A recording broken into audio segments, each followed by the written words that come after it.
Welcome back on this channel. My name is Jay Gregorio, nakabisa ko dito sa Cavite, and I help Filipino entrepreneurs on how to start, build, and scale their online business.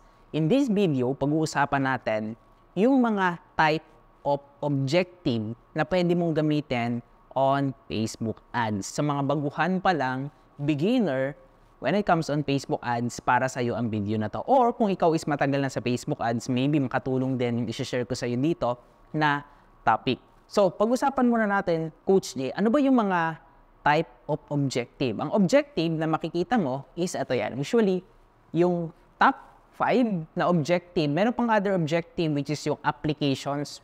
Usually, wala naman tayong bibihira naman yung nag-ads para sa applications. So, in-exclude na lang natin siya. So, merong top 5. So, 6 siya. So, number 1 is yung awareness. So, Coach J, ano ba yung awareness? As you can see dito sa screen, guys, makikita mo, gumawa ka sa ads manager mo, ayan, at kinilik mo or tinap po sa awareness, yung campaign objective, okay? Makikita mo dyan na yung auction reservation. So, auction tayo.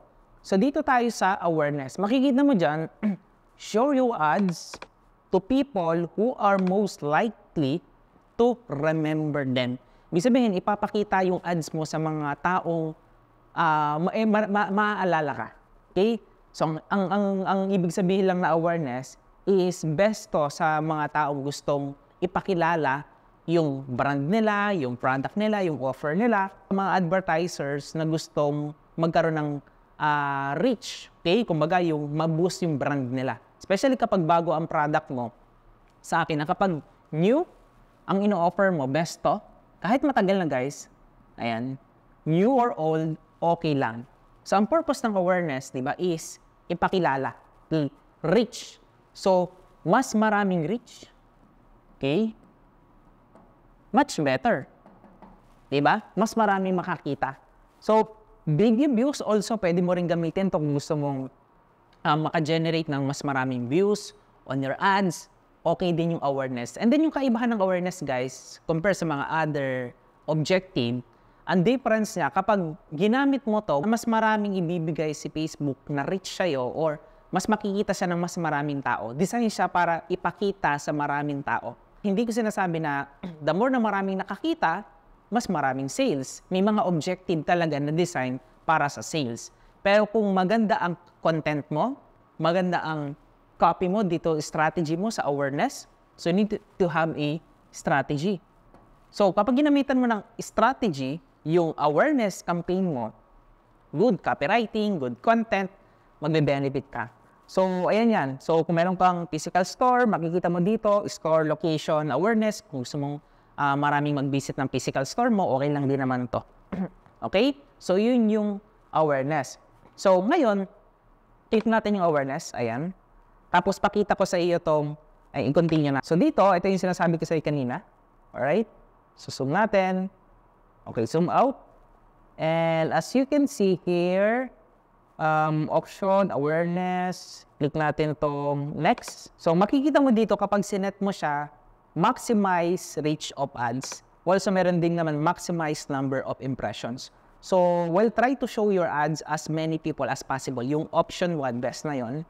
So, as you can see dito, ang budget natin is 200 pesos. Ito makakatuwa, guys.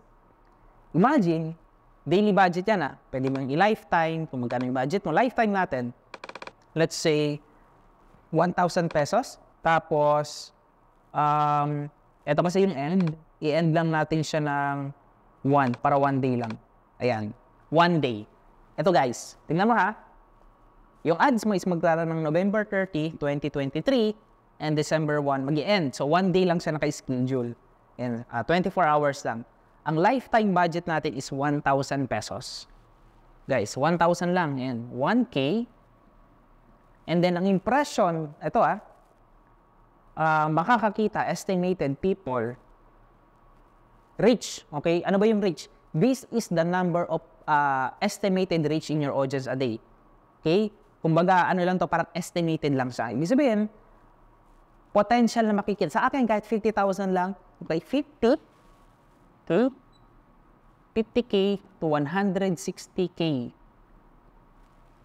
reach. Ibig sabihin, Possible, mga tao yun, no? Facebook user sa makakita. Imagine sa 1,000 pesos, gano'n na karami yung makakakita. Kaya nga sabi ko, best to kung bago yung brand mo, nagsisimula ka pa lang, nagpapakilala ka, kahit nga matatagal na ng mga advertiser, mapapansin nyo yung mga viral sponsored ads ng mga big company, nakikita nyo yan. Ang daming engagement, tapos may sponsored awareness. Hindi na nila kailangan ng sales or hindi na nila kailangan magbenta pa sa website, sa Facebook ads. Ang kailangan na lang nila is awareness. Okay? Parang mass awareness. Diba? Yung mga big company. Kaya namamaximize nila yon. Yan. So, hopefully, magamit mo siya. Simple lang, ganun din naman yung pag-setup niyan. After mo ma-set yung ads mo, malagay yung, pwede mong iset siguro yung daily budget. Tapos lagay mo yung targeting. So, dito makikita mo, Philippines lang yung market natin. Paano kung more than pa? So, sa Philippine market, meron na daw 97 million. 97, sabihin natin yung 500,000 fake account. So, 97 million Facebook users here in the Philippines. Ito yung data. Ayan, kasi Philippines yan, based dito sa data na 18 to 60 plus years old. And 17, hindi ka pa makapag-create ng Facebook profile unless dadayain yung age, di ba? Pero, yun, estimated 97 million people yung merong Facebook dito sa atin. So, nakita mo yung potential. So, next naman is, ang gawin natin, close ko lang to. So, next naman na ipapakita ko sa'yo and ituturo is yung traffic campaign. Ayan. So, traffic, okay, ibig sabihin, bibigyan ka ni Facebook, okay, ng website visitors. Yan. So, pag pinilit mo to, in-over natin, as you can see here, sa screen natin, makikita mo, yung traffic is send people to a destination like your website, application, eto guys, so Instagram profile or Facebook event. Guys, ayan. Instagram profile or Facebook events. And I believe pwede dito yung Facebook profile or Facebook page. So, siguro hindi lang nilalagay. Pero may mga gumagawa nun, nabasa ko pwede naman yun. You can try. Pero yan, kung meron kang gusto mo ng more followers on your Instagram, yan, pwede mo gamitin to ang traffic campaign. Facebook event, kung meron kang mga events na gagawin like, di ba sa Facebook, pwede kang mag-create ng event. So, pwede mong i-promote you using traffic. So, mas maraming people yung makakakita. And i-check natin kung ilan yung estimated reach ng 1,000 budget. Kanina, sa 1,000, merong 50 to 160K reach potential na makakita ng ads mo. So, dito naman sa traffic, ang gagawin natin is i-click to sa traffic, continue, and then, dito guys, don't worry, ang gawin mo dito siguro manual traffic campaign. Then, continue natin. Try lang natin yung manual. Tapos, ayan. So, ganun din. Set natin yung budget. Click next. Tapos, ang budget natin dito is 1,000. Okay. 1,000 pesos. Ngayon, sabi niya, dito, estimated, makikita mo, sa 1,000 budget, estimated daily results. Kanina, 50,000 to 160. Kasi nga, reach, same budget, pero mas marami ang makakakita sa awareness. So, dito naman traffic not bad, 18,000 to 52,000. Okay, 1,000 pa rin ang budget, 1K, 18K, reach yan to 50K. So, still, 1K ang budget. Tapos, link clicks, ito. Ayan, meron dito, this is the number of link clicks estimated na mag-click sa website mo. So, kung compute natin yan, kung 700 clicks, so mga 1 point something, yung 1 point ganyan, hindi ko na nagma-compute, pero mga 1 pesos yung per click, more than 1 pesos. Okay? So, kung ano yan, kung 1,000 clicks yan, 1 pesos per click. Pero not bad na yun guys, on average kasi, like sa conversion ads, ang conversion ads dito sa Philippines, nag-average ng 5 pesos, 3 to 5 pesos per link click dun sa link ng ads mo. So, kapag traffic, mas maraming click kasi nga design yung traffic campaign ads para bigyan ka ng clicks. Ito guys, yung pinakita ko sa inyo kanina na reach, design siya para mas maraming tao yung makakita. Okay, hindi yung clicks. Ito naman, kung gusto mo mas maraming taong pumunta dun sa website mo, Instagram profile, or Facebook event, okay, traffic suggestions ang best para dun. Pero, Pagdating sa conversion or sales na ibibigay sa'yo, still, hindi pa rin best ang traffic na ads. Kahit na same landing page, example, before I try to test, like, nag-test ako ng 1,000 traffic ads, nag-test ako ng, dito, ginawa ko, parang A-B. Alam, familiar ka sa A-B test? So dito, nag-A-B test ako, CA, traffic, CB is conversion, which is sales. Mamaya, pag-usapan natin yan. So 1K budget, 1K. So dito, I believe naka-generate ng 5 sales. And this one is 1 sales. So, umabot ng 1,000 pesos yung CPP ko at that time. Ayan. So, dito naman, so, mga 200 pesos CPP. Okay? So, iba talaga. So, alam ni Facebook, yung mga taong pumupunta sa website, bumibili sa website, kaya, kailangan galingan mo lang talaga dun sa creative mo, kung ano yung nakikita ng tao dun sa ads. So, ngayon, eto na yan. So, ganun lang din yung gagawin mo and 1,000 ang sinet natin. So, next natin na isi-share is ito namang engagement. Ayan. Ito maganda din to guys. Best tong engagement. Check natin. Punta tayo ulit dito sa objective creation. Okay, here. So, sa engagement, ayan, click natin engagement. And sabi niya, si Facebook ang nagsasabi dyan guys good for Messenger, Instagram, and WhatsApp, video views, post engagement, conversion, even conversions, pwede na yung engagement, guys. And calls. So, pero best yung engagement talaga sa post engagement and video views. Ayan, pwede yan. So, i-click natin si engagement. Let's say, post engagement yung ating objective. So, zoom out. Tapos, click next. Okay, so makikita mo dito, ito yung conversion location. Messaging apps. So, pwede naman dito yung location o kung meron pang website, okay lang din kung may pixel ka, best yan. Dito is, ayan, pixel, purchase, so ayan yung pixel. Tapos, check natin yung ating budget. And i-click natin tong budget, daily budget. Let's say, set natin sa 1,000. Magkano? 1K? Tapos, ang estimated na binigay nga is 7,000. Pababa ng pababa guys, 7,000 to 20,000 reach. Kaya sa pababa ng pababa, guys, ito.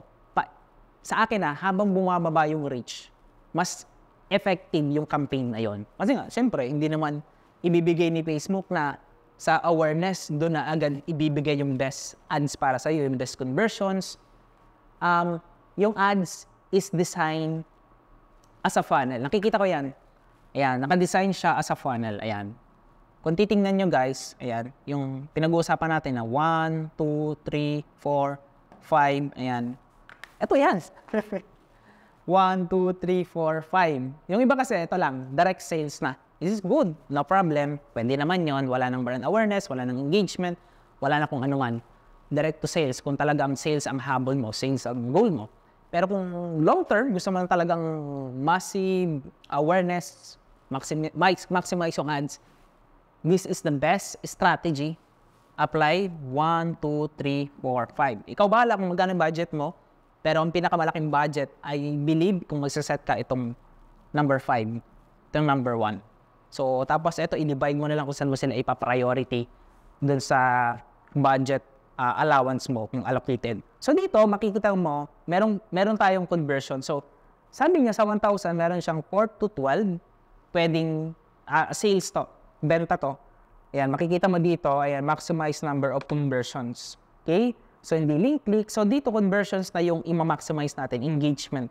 So, merong other goals. So, para at least sales, ayan. Get people to engage with your website. Ibig sabihin, possible benta. So, 4, not bad. Okay? Not bad yung engagement na to. 1,000 pesos yun yung budget natin. Okay? So, 20,000. So, from 160, 50K, 20,000 na lang yung reach ng 1,000 pesos mo. So, okay lang. Pero, dito, may possibility na kasi sa engagement na meron ka ng benta. Ayan, number 3. So, bibigyan ka na niya ng sale. Next natin na campaign objective on ads is itong leads. Ayan, so leads naman, click natin yung leads. And leads is collect leads for your business or brand. So merong instant form. Ito yung parang pag nag-click ka ng ads, merong nagpa-pop up, lead generation ads yun. Messenger and Instagram, conversions and call. So i-click natin to, leads. Ayan, andito na tayo sa leads. And still 1K din ang iba-budget natin. Let's see kung ilang reach yung makakakita ng ads mo sa 1,000 pesos budget for lead ads. So, dito ay lead 800 ang nakaset. Ayan, edit natin. 1,000 pesos. So, 20K. So, almost the same. Parang same lang sila. So, 1K, 7K to 20K reach. Estimated lang yung guys ha. The more na effective yung ads mo, engaging, nag-viral pa yan, magkakaroon niya ng organic reach, mas madodoble yung reach niyan. So, dito, ayan, same target. Ayan. Tapos, depende sa ano mo. So, generate leads through your website. Ito naman yung instant forms. So, ibig sabihin, merong magpa-pop up, mag-fill up ka lang dun sa form. Ayan, gagawa ka lang dito. So, yun yung niya. So, dito, 13 to 39 leads. Not bad. So, okay na rin, pero medyo mahal siya kung titingnan mo kasi sa 1,000. Okay, divide natin. Sabi dito, 39. So, sabi, i-round out natin ng 40. So, 1,000, 40 pesos divided by 40. 25. 25 pesos per lead. Not bad. Kung high quality leads naman yan, leads ang habol mo. Okay, perfect itong lead gen. Ayan. Okay, so estimated niya mga 25 pesos per leads. Ayan, sa bawat contacts na ma-generate mo. So, pero depende yon sa ita-target mo. Kasi dito wala pa tayo nilagay na targeting, magbabago pa yan. So ito, kumbaga, method, wala tayong nilagay na targeting. Okay, yung ma-editing ko, 800 lang muna ang allocated niya. Tapos, yun. Agree. Okay. Meron siyang terms, i-accept mo lang yon. 39 same lang naman, instant form. Gagawa ka yan siguro sa account creation, set up mo yung lead gen mo, yung merong form doon, madali lang naman yon. So yun, 25 pesos per leads, 1K budget, ito yung makakakita. Itong leads na to, ito guys, leads to, ibig sabihin contacts. Kung kinuha yung phone number dyan, okay, possible, benta na kung nasa real estate ka, let's say 25 quality leads. Okay? O sabihin natin naka 2K ka, meron 50 leads. And then sa 50 leads mo na yon, ayan, sa 50, merong 1 sale. 1 interested people. Okay? So 2,000 budget na to, naging 2K na. Dito sa 50. Not bad. Magkano yung commission sa isang sale kung nasa real estate ka? Diba? Sa 2,000 budget, meron kang isang benta, not bad na yon. Using lead gen. Hindi mo kailangan ng website, pero kung may website ka, mas, kumaga, ibang level din, mas level up. Pero pwede rin naman yung maganda yung copy mo, maganda yung creative, maganda yung video, maganda yung messaging, instant form, fill up, enter your name, email, phone number, or other data, pwede mong i-ask yun. Dito guys, mag-create ka lang ng lead gen. Ayan, here, create ka dyan, create a form. Tapos dito, question, okay, add question, multiple choice, and dito may lalagay. Pwede ka pang maglagay dito, appointment request, add category, let's say, user information, contact field, phone number.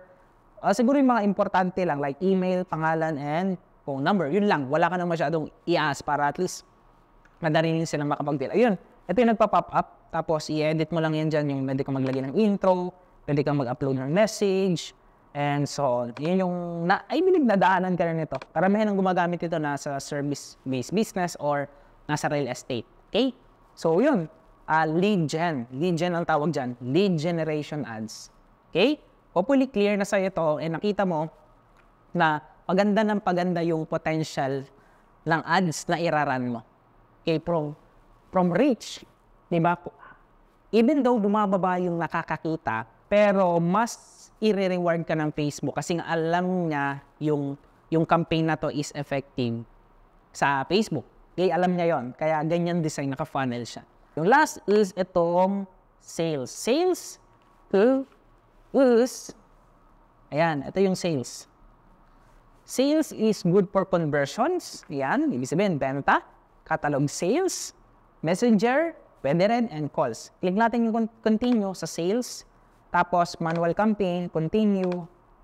And then, as you can see here, ayan, click lang natin to advantage campaign budget, pwede may on or off.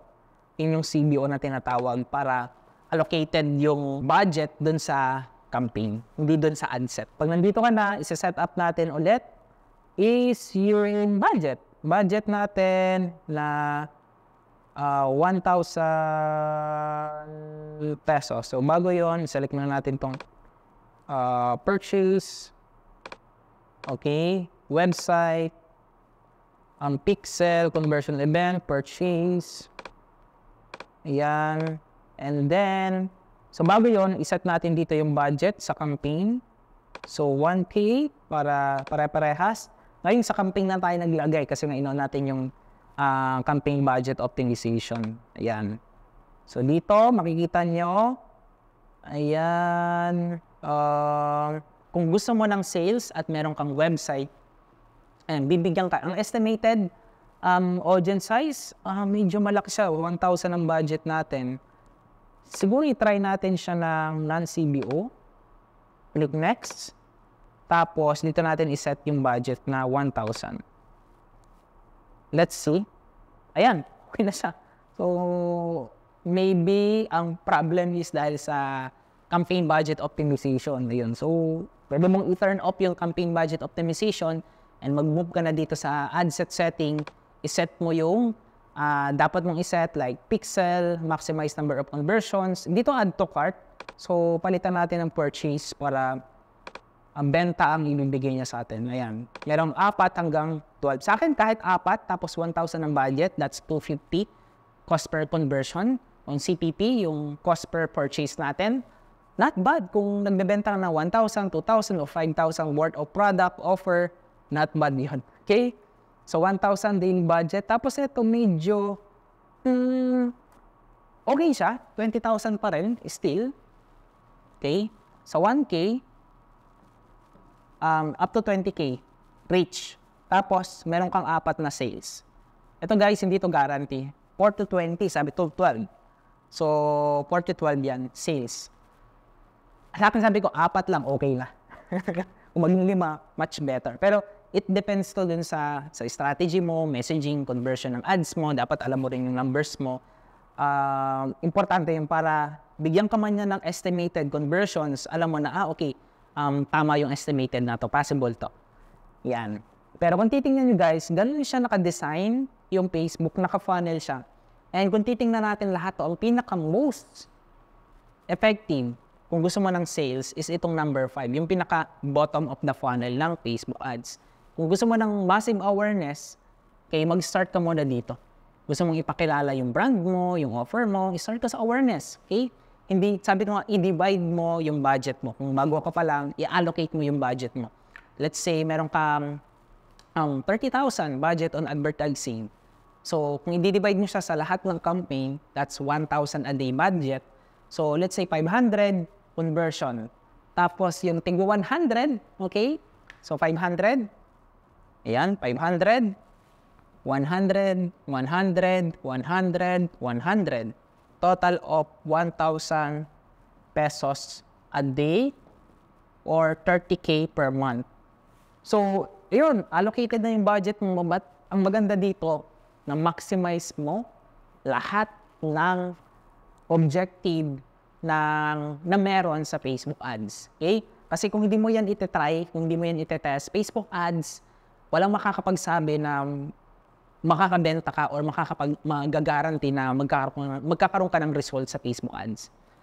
Over the last 8 years na ginagawa ko ang Facebook ads, still, ang pinaka-best pa rin talaga na data para malaman mo na nag-work yung ads mo is by testing yung different ads and different objective. Huwag ka lang mag-rely sa isang objective. So, i-try mo yung multiple objective and hindi ko masasabi na ito yung pinaka-effective. Malalaman mo lang yung kung meron ng mga data na pumupunta or meron ng benta dun sa sales, dun sa ads mo. Meron ng conversions, may results na naibigay sa'yo. Okay? hopefully, guys, marami kang natutunan dito sa ating short topic. Maybe short yung topic na to or nag-enjoy lang ako sa ating training. If you have anything question, let us know dyan sa ibaba ng video na to. Kung meron kang takeaways, may mga natutunan ka, let me know then. So yung comment mo, yung like and shares mo is sobrang laking bagay na yon sa akin. Alright? Thank you so much guys for watching this video and magkita-kita tayo sa mga next training here on my channel. Don't forget to subscribe. Libre lang naman. Why not? This is Coach Jay. God bless everyone.